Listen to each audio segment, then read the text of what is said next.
Hello বন্ধুরা, welcome to new blog. তো বন্ধুরা, কাল রাত্রিতে আমি দেখো বুট ভিজিয়ে রেখেছিলাম। রাতে খাওয়া দাওয়া সেরে তারপর বুটগুলি ভালো করে ধুয়ে ভিজিয়ে রেখেছি। তো আজ সকালবেলা তোমাদের সাথে শেয়ার করছি। বুট দিয়ে আজ রান্না করব ঘুগনি। আর ঘুগনি রেসিপিটা কিভাবে করছি সেই রেসিপিটাই তোমাদের সাথে শেয়ার করব। সিম্পলিভাবে রান্না করব বুট দিয়ে ঘুগনিটা।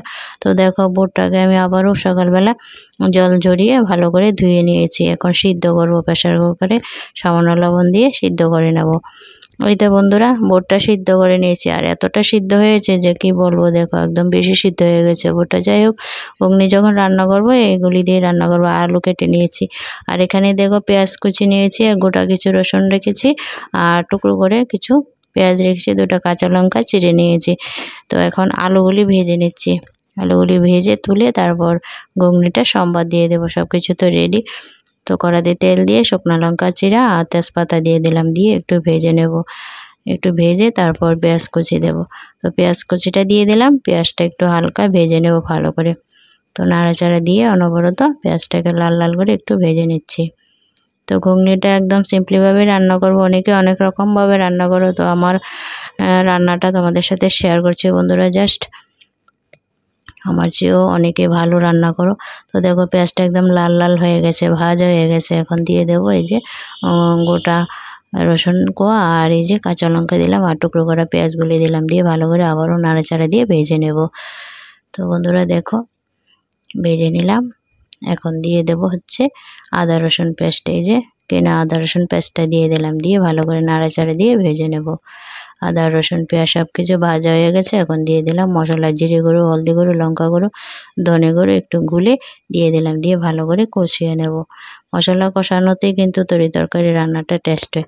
তারপর দিয়ে দিলাম এই যে লবণ দিয়ে সিদ্ধ করা বুটগুলি মশলার সাথে ভালো করে কষিয়ে নেব। তো বন্ধুরা দেখতেই পাচ্ছ, বুটগুলি একটু ভালো করে ভেজে নিচ্ছি, কষিয়ে নিচ্ছি আর কি। তারপর সামান্য জল দিলাম, আর পরিমাণ মতো লবণ দিলাম, দিয়ে আলতোভাবে একটু নাড়াচাড়া দিয়ে নিচ্ছি। যেহেতু বুটগুলোয় বেশি সিদ্ধ, তাই বেশি নাড়াচাড়া করলাম না। কিছুক্ষণ পর আবার ভাজা আলুগুলি দিয়ে একটু নাড়াচাড়া দিয়ে নিচ্ছি। তরকারিটা প্রায় হয়ে এসেছে, ঝোলটা দেখো অনেকটাই কমেছে। আবারও নাড়াচাড়া দিয়ে নেব। খেতে দুর্দান্ত হয়েছিল বন্ধুরা ঘুগনিটা। ঘুগনিটা চিকেন দিয়েও রান্না করা যায়, তো আমি চিকেন ছাড়াই রান্না করছি। তো দেখো আমার ঘুগনিটা হয়ে এসেছে। নামানোর আগে দিয়ে দিলাম গরম মশলার গুঁড়ো।